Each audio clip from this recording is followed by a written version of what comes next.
नमस्कार. मस्त संध्याकाळची वाती लावून घेतली आणि शुभम करोती म्हटलं. तर आता घरात कसं एकदम प्रसन्न वाटत होतं. आज मी बनवणार आहे रताळ्याच्या घाऱ्या. तर महाशिवरात्रीचा उपवास सोडायला, शिखर शिंगणापूरची एकादशी सोडायला माझ्या सासूबाई रताळ्याच्या घाऱ्या बनवतात. म्हणून म्हटलं आपण आज बनवूया. त्यासाठी अगोदर गुळ पाण्यात विरघळायला ठेवायचा. नंतर मग रताळे खिसून घ्यायचे. त्याच्यामध्ये थोडं मीठ, हळद, वेलची, सुंठ पावडर टाकायची. नंतर गव्हाचं पीठ टाकून थोडं मिक्स करून घ्यायचं आणि नंतर मग ते पाणी येते गाळून मग त्यामध्ये लागेल तसं पाणी टाकून कणिक मळून घ्यायची मस्त. आणि कणिक मळताना थोडी घट्टच मळायची, नाहीतर पातळ होते नंतर गुळामुळे.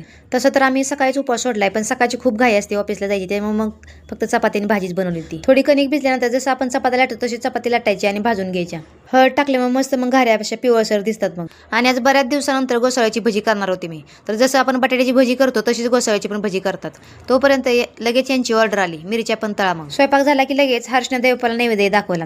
तर घाऱ्यासोबत खायला मस्त अशी लपतबी वांग्याची भाजी केली होती. तर तुम्ही पण एकदा ट्राय करून बघा, नक्की छान लागतात. तर या जेवायला. भेटूया नेक्स्ट ब्लॉगमध्ये.